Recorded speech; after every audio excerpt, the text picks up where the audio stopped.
श्री दुर्गाये नमः. दुसरा दिवस. श्री दुर्गा सप्तशती. अध्याय पहिला. भगवतीचे महात्म्य व मधुकैटभवध. या प्रथम चरित्राचे ब्रह्मदेव हे ऋषी आहेत. महाकाली ही देवता आहे. गायत्री हा छंद आहे. नंदा ही शक्ती आहे. रक्तदंतिका हे बीज आहे. अग्नी हे तत्व आहे आणि ऋग्वेद हे स्वरूप आहे. महाकालीची कृपा व्हावी म्हणून तिच्या प्रीत्यर्थ प्रथम चरित्राचा जप करताना याचा विनियोग करावा.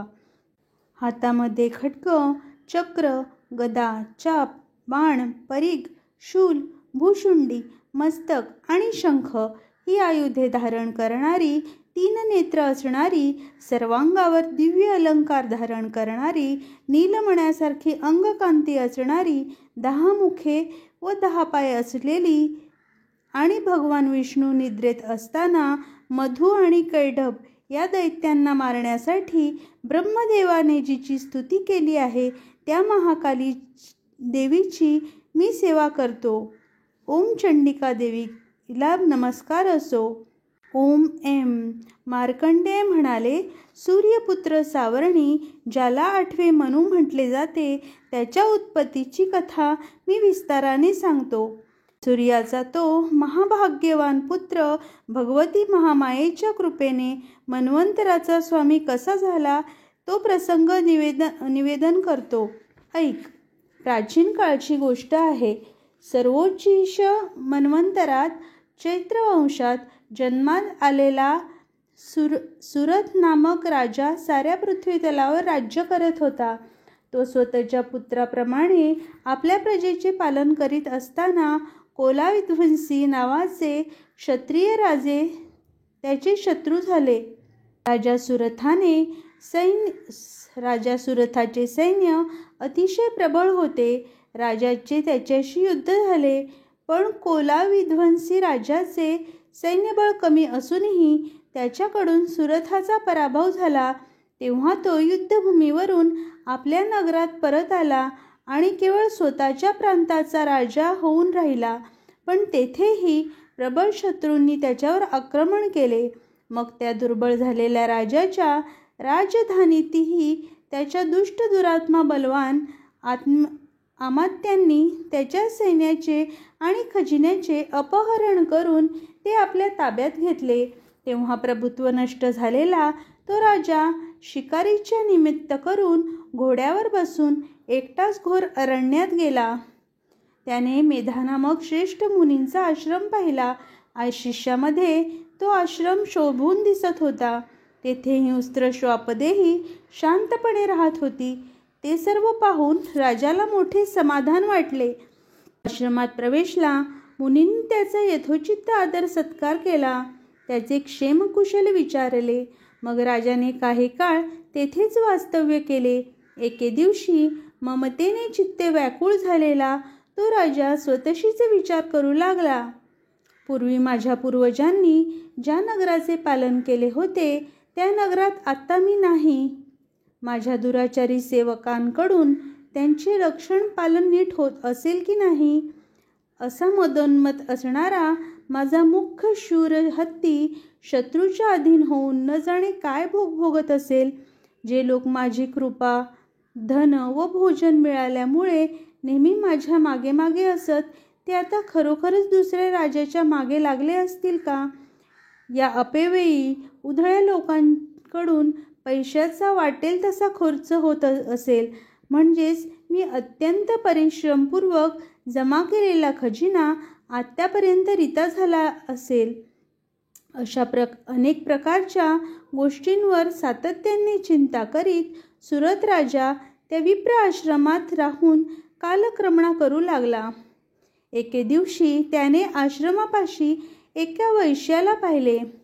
राजाने त्याला विचारले, मित्रा, तू कोण आहेस? येथे कशासाठी आला आहेस? तू असा शोकमग्न व उद्विग्न चित्त का बरे दिसत आहेस? सुरथाचे हे प्रेमळ बोलणे ऐकून वैश्याने त्याला नमस्कार केला व म्हणाला, हे राजा, मी समाधी नावाचा वैश्य असून श्रीमंताच्या कुळात जन्मलो आहे. माझ्या दुष्ट पुत्रांनी आणि पत्नीने माझी सर्व धन बळकावून मला घराबाहेर काढले आहे. म्हणूनच या समयी माझ्याकडे धन, द्वार, पुत्र यापैकी काहीही नाही. आप्तबंधूंनी टाकलेला असा मी दुःखी कष्टी होऊन या वनात आलेलो आहे. माझे पुत्र खुशाल आहेत की नाहीत तेही मला कळत नाही. माझी पत्नी व नातेवाईक यांचीही खुशाली कळत नाही. यावेळी ते सर्व आपापल्या घरी सुखात आनंदात आहेत किंवा नाहीत काहीच समजत नाहीत. माझे पुत्र कसे आहेत, ते सदाचाराने वागत आहेत का दुराचारी झाले आहेत ते सुद्धा कळत नाही. वैश्याचे ते बोलणे ऐकून राजाला मोठे नवल वाटले. तो म्हणाला, हे वैश्या, तुझ्या लोभी दारापुत्रादिकांनी तुझे धन हिरावून घेऊन तुला घराबाहेर काढले, तरी तुझ्या मनात त्यांच्याविषयी एवढी आसक्ती आपुलकी कशासाठी? त्यावर तो वैश्य म्हणाला, हे महात्मे, आपण माझ्याविषयी जे बोलत आहात ते सर्व बरोबर आहे. ज्या माझ्या पुत्रांनी धनलोभाने अंध होऊन पित्यावरील प्रेम सोडून देऊन मला घालवून दिले, पत्नीने पतीचे प्रेम अव्हेरले, आप्तबांधवांनी स्नेहाला तिलांजली दिली, त्याच्या बाबतीत माझे मन एवढे प्रेमासक्त कसे ते कळत असूनही कारण कळत नाही. मी त्यांच्यासाठी उद्विग्न होऊन निश्वास टाकतो आहे. माझे हृदय दुःखाने भरून आले आहे. त्या प्रेमरहित लोकांबद्दल माझे मन निष्ठुर होतच नाही. त्याला मी काय करू? मार्कंडेय म्हणाले, हे ब्राह्मणा. त्यानंतर नृपश्रेष्ठ सुरत व समाधी वैश्य वेदामुनीपाशी गेले. त्यांना वंदन करून त्यांच्या सन्मुख बसले आणि त्यांच्यापाशी वार्तालाप करू लागले. राजा म्हणाला, भगवन, मी आपणास एक विचारू इच्छितो. कृपा करून मला त्याचे उत्तर द्यावे. माझे चित्त माझ्या स्वाधीन नाही याचे मला अतिशय दुःख वाटत आहे. कारण जे राज्य माझ्या हातून गेलेले आहे त्या राज्याशी निगडीत असलेल्या सर्व गोष्टीविषयी माझ्या मनात आजही ममत्व कायम आहे. हे मुनिश्रेष्ठा, असूनही मी एखाद्या अज्ञानी माणसाप्रमाणे दुःख करीत आहे. हे काय आहे? आता हा वैश्य पहा. याला स्त्री पुत्रादिकांनी व नोकरांनी टाकला, आप्तस्वकीयांनीही त्याचा त्याग केला आहे, तरीही याच्या मनात त्यांच्याविषयी प्रेम ममत्व आहे. अशा प्रकारे हा व मी दोघेही अत्यंत दुःखी आहोत. ज्यांमध्ये प्रत्यक्ष दोष दिसत आहेत तरीही त्याविषयी आपल्या मनात ममत्वाने आकर्षण निर्माण होत आहे. हे महाभागा, आम्ही ज्ञानी आहोत, समजूतदार आहोत, मग तरीही मोहवश झालो आहोत. हे काय आहे? एखादा विवेकशून्य मनुष्याप्रमाणे माझा व याचा हा मूर्खपणाच आहे. तेव्हा ऋषी म्हणाले, हे महाभागा, सर्व जीवांना जी इंद्रियांकडून विषयाचे ज्ञान होतच असते, त्या प्रत्येकाचे विषय व त्यांच्या जातीही वेगवेगळ्या असतात. काही प्राणी दिवसा अंध असतात तर काही प्राणी रात्री पाहू शकत नाहीत. काही जीव असे आहेत की जे दिवसा व रात्री सारखेच डोळेस किंवा अंध असतात. माणसे ज्ञानी आहेत हे खरे, पण केवळ तीच बुद्धिमत्ता आहे असे नाही. कारण पशुपक्षी मृगादी सर्व प्राणी ज्ञानी असतात. मनुष्याचे जसे ज्ञान असते तसे या पशुपक्ष्यांनाही असते. आता ज्ञान असलेल्या पक्ष्यांकडे पहा. ते स्वतः भुकेने व्याकुळ झालेले असूनही त्यांच्या पिल्लांच्या चोचीत किती आनंदाने धान्याचे दाणे घालत आहेत. पण हे मानवश्रेष्ठा, माणसे मात्र आपल्या मुलांच्या बाबतीत अभिलाषा बाळगून असतात. लोभवश होऊन आपण केलेल्या उपकारांची मुलांकडून परतफेड होईल अशा प्रकारची आशा धरणारी माणसे तू पाहत नाहीस काय? ती ज्ञानी आहेत, तरीही मोहममतेच्या गर्दीत पडलेली आहेत. यात आश्चर्य वाटण्यासारखे काहीही नाही. संसाराचे सातत्य टिकवण्यासाठी कारण होणाऱ्या महामायेच्या प्रभावानेच असे होते. सर्व जगाचे अधिपती असलेल्या भगवान विष्णूंनाही तिच्यामुळे योगनिद्रा आली आहे. हे श्रीहरी विष्णूंचीच महामाया आहे. तिच्यामुळे हे सर्व जग मोहित होते. ती देवी भगवती ज्ञानी माणसाची चित्तही बलपूर्वक खेचून मोहून टाकते. ती संपूर्ण विश्वाची निर्मिती करते. प्रसन्न झाली तर मनुष्यांना मोक्षप्राप्तीचे वरदान देते. ती मुक्ती देणारी सनातन परमविद्या आहे. सर्व ईश्वराची अधीश्वरी आहे. ती महामाया संसाराचे बंधन निर्माण करणारीही आहे. ते ऐकून राजा म्हणाला, हे भगवान, मला आपण जिला महामाया म्हणता ती देवी कोण आहे? हे विप्रवर्या, ती का उत्पन्न झाली? ती कोणते कार्य करते? ते ब्रह्मवेत्यातील श्रेष्ठा, तिचा पराभव, तिचे स्वरूप आणि तिची उत्पत्ती ज्या प्रकारे झाली त्याविषयी मी सर्व काही तुमच्याकडून ऐकू इच्छितो, तरी त्याबद्दल सांगण्याची कृपा करावी. ऋषी म्हणाले, हे राजा, वास्तविक ती देवी नित्य स्वरूपातच आहे. हे जग तिचेच रूप आहे आणि तिनेच हे चराचर अंतर्बाह्य व्यापून टाकले आहे. परंतु तिचे प्राकट्य अनेक प्रकारे होते, ते माझ्याकडून ऐक. ती देवी जेव्हा देवांचं कार्य सिद्ध होण्याकरता आविर्भूत होते, तेव्हा ती नित्य असूनही उत्पन्न झाली असे लोकात म्हटले जाते. जेव्हा सर्व जग एका वर्णात विलीन झालेले होते, त्या कल्पांताच्या वेळी भगवान विष्णू शेषनागाची शय्या करून योगनिद्रा घेत होते. तेव्हा मधु व कैटभ या नावांनी प्रख्यात असलेले 2 भयंकर असुर त्यांच्या कानातील मळापासून उत्पन्न झाले. ते दोघे ब्रह्मदेवाचा वध करण्यास उत्सुक होते. प्रजापती ब्रह्माजी भगवान विष्णूंच्या नाभिकमळात स्थित होते. त्या दोघा उग्र असुरांना पाहून आणि जनार्दन विष्णूही गाढ निद्रित आहेत असे पाहून त्यांना आपले चित्त एकाग्र करून भगवान विष्णूंना जागे करण्यासाठी त्यांच्या नेत्रात वास करणारी, सर्व विश्वाची स्वामिनी, जगाला धारण करणारी, त्याचे पालन व संहार करणारी आणि जी तेज स्वरूप भगवान विष्णूंची अनुपम शक्ती आहे, त्या निद्रा देवीची स्तुती आरंभिली. ब्रह्मदेव म्हणाले, हे देवी, तू स्वाहा आहेस, तू स्वधा आहेस, तूच वषटकार आहेस. स्वर हेही तुझेच निजरूप आहे. तू अक्षर आहेस, नित्य आहेस, जीवनदायी आहेस, अमृत आहेस.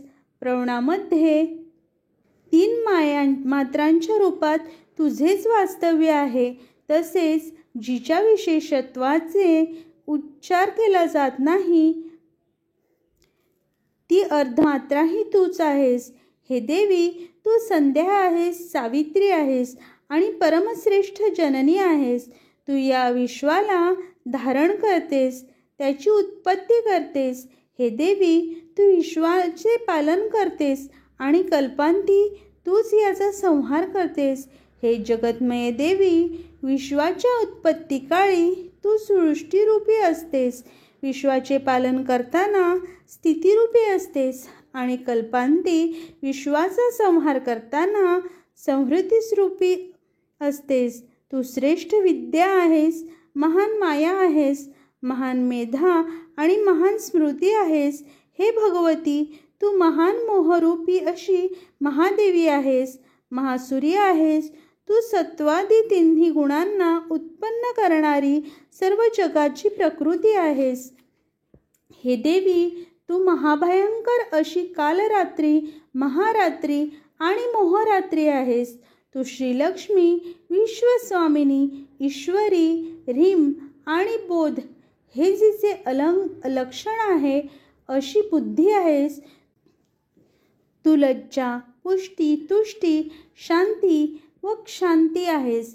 तू भयंकर स्वरूपाची असून खड्ग, शूल, गदा, चक्र, शंख, चाप, बाण, भुशुंडी व परीघ ही आयुधे धारण करतेस. तू सौम्य आहेस, सौम्यतरा आहेस. तू सर्वाधिक सुंदर आहेस. हे अखिलात्मिते देवी, पर आणि अपर या सर्वांमध्ये तूच सर्वश्रेष्ठ परमेश्वरी आहेस. या जगात कोठेही ज्या काही लहान मोठ्या सत असत रूपी वस्तू आहेत त्या सर्वांची जी शक्ती आहे ती तूच आहेस. तेव्हा तुझी स्तुती करणे कसे शक्य आहे? हे देवी, जो जगाचा सृजनकर्ता, पालनकर्ता व संहारकर्ता आहे तो भगवान विष्णूही तुझ्या पुढे योगनिद्रावश झाला, म्हणून तुझी स्तुती करण्यास कोण समर्थ आहे? ज्या अर्थी मला भगवान विष्णूला व भगवान शंकराला तू शरीर धारण करायला लावलेस, त्या अर्थी तुझी स्तुती करण्याची शक्ती कोणामध्ये असेल? हे देवी, तू स्वतःच्या या उदार प्रभावांनीच प्रशंसित आहेस, म्हणून तू सर्व शक्तिनिशी या मधुकैटभ नामक दोन्ही दुर्धर असुरांना मोहित कर आणि जगाचा स्वामी असलेल्या भगवान विष्णूला त्वरित जागे करून त्याला या दोन महान असुरांना मारण्याची बुद्धी दे, प्रेरणा दे. ऋषी म्हणाले, हे राजा, याप्रमाणे ब्रह्मदेवाने तमोगुणाची अधिष्ठात्री असलेल्या योगनिद्रा देवीची स्तुती केली. तेव्हा मधु आणि कैटभ या राक्षसांना मारण्याच्या उद्देशाने विष्णूंना जागृती करण्यासाठी ती देवी भगवानांच्या नेत्र, मुख, नाक, बाहू, हृदय व छाती यातून निघून अव्यक्त जन्मा ब्रह्मदेवासमोर प्रकट झाली. त्यावेळी योगनिद्रेतून मुक्त होताच जगतस्वामी जनार्दनास जाग आली. ते एका अर्णवातील शेषशय्येवर उठले. त्यांनी दुष्ट, अत्यंत बलशाली व पराक्रमी अशा मधुकैटभ दैत्यांना पाहिले. त्यावेळी क्रोधाने डोळे लाल झालेले ते दोन्ही दैत्य ब्रह्मदेवाला खाण्यासाठी उद्युक्त झाले होते. भगवान श्रीहरींनी त्यांच्याशी युद्ध केले. बलाने अत्यंत उन्मत्त झालेल्या आणि त्याच्यात महामायेने मोहित केलेल्या त्या दैत्यांनी विष्णूंशी 5000 वर्ष बाहुयुद्ध केले. शेवटी ते दोघे केशवाला म्हणाले, आम्ही तुझ्या पराक्रमाने संतुष्ट झालो आहोत, तू आमच्याकडून वर मागून घे. तेव्हा भगवान म्हणाले, जर तुम्ही माझ्यावर संतुष्ट असाल तर तुमच्या दोघांचाही वध माझ्याकडूनच व्हावा, हाच वर मी मागतो. ऋषी म्हणाले, हे राजा, अशा प्रकारे विष्णूकडून फसलेल्या त्या दोघा दैत्यांनी सर्व जगत जलमय झालेले आहे असे पाहिले. त्यांनीही युक्ती केली. ते म्हणाले, हे कमललोचना, जेथे पृथ्वी जलमय झालेली नसेल अशा ठिकाणी तू आमचा वध कर. ऋषी पुढे म्हणाले, हे राजा, ठीक आहे. असे म्हणून शंखचक्र गदा धारण केलेल्या श्रीहरीने त्या दोघांची मस्तके आपल्या मांडीवर घेऊन चक्राने तोडून टाकली. अशा प्रकारे ब्रह्मदेवाने स्तुती केल्यावर जी ही देवी स्वतः प्रकट झाली त्या देवीचा प्रभावही मी तुला सांगतो, ऐक. याप्रमाणे श्री मार्कंडेय पुराणातील सवारणिक मन्वंतरातील मधुकैटभ वध नावाचा पहिला अध्याय पूर्ण झाला. सदानंदीचा उदयोस्तु उदयोस्तु उदयोस्तु. जगदंबा माता की जय.